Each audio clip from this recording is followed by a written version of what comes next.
La Comissió de Festes del barri de la Font Vella d'Igualada ha celebrat aquest dilluns el Dia de l'Associacionisme Cultural, donant a conèixer la història i els racons del barri que se situa al lloc on es va originar la ciutat al voltant del segle X.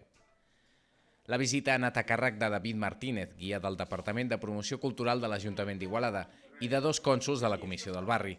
Una vintena de persones ha pogut entrar al celler més antic que es conserva a la ciutat, al soterrani d'una antiga botiga reconvertida en sala d'exposicions.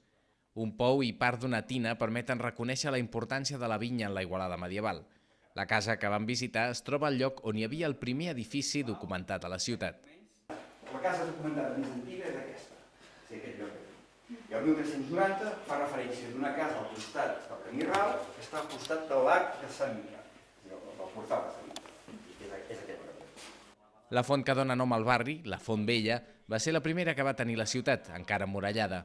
La mort d'una nena en caure per un pou al segle XVIII va ser determinant perquè els habitants reclamessin formes més modernes per a vestir-se. Molt a prop, la plaça del Pilar és avui l'epicentre del barri.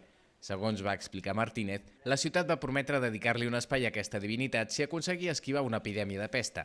Així va ser i Igualada va complir. Als anys 50, en ple franquisme, una placa va recordar el centenari de l'espai. Com va assenyalar un dels assistents a la visita, l'enginy de l'autor, l'escriptor Antoni Dalmau i Jové, va fer que la placa es pogués llegir de la mateixa manera en català que en castellà.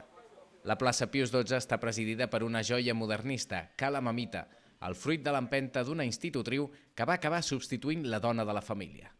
Bé, les coses de la vida, diguéssim, tenen una relació sentimental amb Ramon Aguilera. Llavors, s'agafaran una filla i ella, 1887, quan es mor Ramon Aguilera, construirà aquest edifici. Edifici modernista, molt interessant. La darrera parada fou a l'església del Roser, un temple que la pròpia església va convertir en un garatge després de la Guerra Civil. L'empenta d'un veí, en Josep Sales, va aconseguir recuperar l'església. Volia fer un pàrquing, això és veritat, tens el Josep Sales. I va dir que no m'havia de continuar, que això tenia de tirar endavant, i va buscar capellans, va buscar que es poguessin fer missa, i va buscar tot això. El mateix Josep Sales va impulsar tradicions al barri com la de l'ou com balla, que presideix la font de la plaça Pius XII els dies de Pasqua des de l'any 1971.